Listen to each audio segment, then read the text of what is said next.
আরেকবার প্রশ্ন করেছেন যে আমরা জানি কোরআনে 6236টি আয়াত আছে, কিন্তু আপনার বইয়ে যেটা কুইজ প্রশ্নোত্তর বই, সেই বইয়ে 6666 আয়াত লেখা রয়েছে। দয়া করে একটু ব্যাখ্যা করে জানাবেন। দেখুন, আয়াত কটি আছে সঠিকভাবে কেউ জানে না। কোনো কোনো বড় আলেম বলছেন এটা মহাভুল, মারাত্মক ভুল। জানি না কিসের ভিত্তিতে বলছেন মারাত্মক ভুল 6666। আর 6236টি এটা একেবারে মানে সঠিক, একবারে নির্ভুল, সেটা কি করে বলা যায়? আসলে দেখুন, কোরআনের আয়াত কটা আছে এটা নিয়ে কোনো সঠিক প্রমাণিত নয়। রাসূলুল্লাহ সাল্লাল্লাহু আলাইহি ওয়াসাল্লাম বলে যাননি যে কোরআনের আয়াত এতটি। কোরআনের আয়াত গণনা নিয়ে সমস্যা আছে। কোরআনের আয়াত গণনা করতে হয়, তো সেই গণনা নিয়ে সমস্যা আছে, গণনা নিয়ে মতভেদ আছে, ইজতিহাদি রায় আছে যে এটা আয়াত না আয়াত না। এই আয়াত কি আয়াত নয়, এই নিয়ে মর্মে সাহাবা তাবিন ওলামাদের ইজতিহাদ কাজ করেছে। তার ফলে এর সংখ্যায় মতভেদ রয়ে গেছে। কেউ বলেছে এই, কেউ বলেছে এই। আমি তাই বলেছিলাম প্রসিদ্ধ মতে, মানে মুখস্থ করা, স্মরণ রাখা সহজ, তাই লোকে বলে দেয় 6666। কিন্তু 6236টি আপনি বলছেন, এটাই বা কিসের ভিত্তিতে বলছেন? এটাই বা কি করে নির্ভুল হয়ে গেল? এ তো সব ইজতিহাদি ব্যাপার। অনেকে বলে আরে মশাই, কোরআনের কোন সূরায় কত আয়াত যে যোগ করে নাও, কত সহজ তার কাছে। কোরআনের প্রথমেই লেখা আছে, সূরায় লেখা আছে এত আয়াত এত আয়াত, যোগ করলেই তো বোঝা 114টে সূরাতে কটা আয়াত আছে, যোগ করলেই তো বেরিয়ে আসবে, কত সহজ। কিন্তু ওখানে যে লেখা আছে শুরুতে, যে আয়াত সংখ্যা লেখা আছে, সেটা তো তাই, সেটাও সে গণনা করেই লেখা হয়েছে। তো সেগুলোই যে ঠিক তার গ্যারান্টি কে দেবে? সুতরাং ব্যাপারটা এত সহজ না। সূরা ফাতিহার ব্যাপারটাই দেখুন না, 7 আয়াতের কোনটি প্রথম আয়াত, এ নিয়ে মতভেদ আছে। তারপরে আপনি দেখেন গায়রিল মাগদুবি আলাইহিম ওয়ালাদ-দাল্লিন, তার আগে যে কি বলে আলাইহিমের উপরে যে একটা আয়াত আছে, ইহদিনাস সিরাতাল মুস্তাকিম সিরাতাল লাযিনা আনআমতা আলাইহিম, এটাকে অনেকে আয়াত বলছে, অনেকে আয়াত নয় বলছে।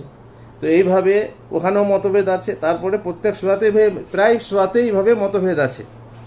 আয়াতের শেষ কোনটা, আয়াত কোথায় গিয়ে শেষ হয়েছে, সে ব্যাপারেও মতভেদ আছে। আর আমরা জানি বাক্য শেষ হলে পূর্ণচ্ছেদ বা দাঁড়ি ব্যবহার হয়। কোরআনে দাঁড়ি ব্যবহার ছিল না, কোরআনে জের জবরও ছিল না, আগে নোক্তাও ছিল না। তো এইভাবে পরে এগুলো হয়েছে। বাক্যটা আসলে কোথায় শেষ হলো তা নিয়ে মতভেদ থাকায়, দাঁড়িটা কোথায় হবে, যে গোল আয়াতের চিহ্ন থাকে এটা কোথায় হবে, এ নিয়ে মানে মতভেদ আছে।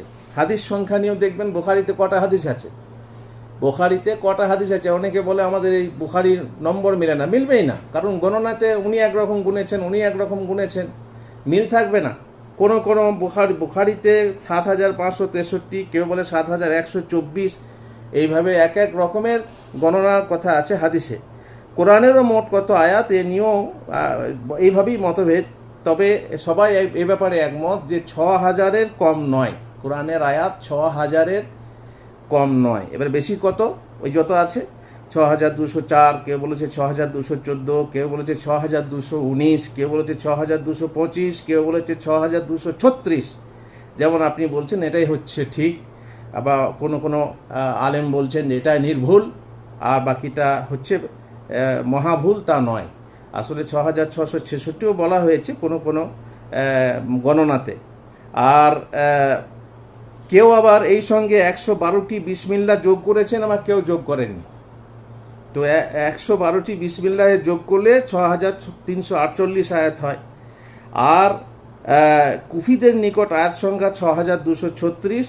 আর যারা কুফি আর অকুফি, কুফি মানে ইরাক, কুফি ইরাকের কুফাওয়ালা যারা, তারা গণনা করেছে 6236, এখন যেটাকে সঠিক বলা হচ্ছে। আর অকুফিদের নিকট হচ্ছে 6666।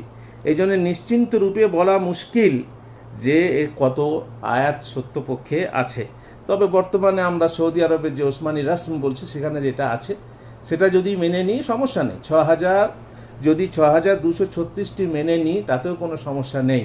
আর যদি 6666 বলি অন্য গণনা মতে, তাতেও কোনো সমস্যা নেই। এগুলো হচ্ছে একটা আন্দাজ করে, অনুমান করে বলা, ইজতিহাদ রূপে বলা। নির্দিষ্ট কোনো সহি দলিল নেই যে তার ভিত্তিতে আমাদেরকে বিশ্বাস রাখতে হবে যে এত পরিমাণ আয়াত আছে। এখানে একটা কথা বলে রাখি, এত কম আয়াত এত বেশি আয়াত বলছেন, তার মানে আয়াত যে ডিলিট করতে হচ্ছে তা না, ওই ওই কথাগুলি ওই আয়াতগুলি আছে, কিন্তু একটা আয়াত কোনো সময়ে দুভাগে ভাগ হয়েছে। তো কয়েক জায়গায় যদি একটা আয়াত দুভাগে ভাগ হয় তবে সংখ্যা বাড়বে।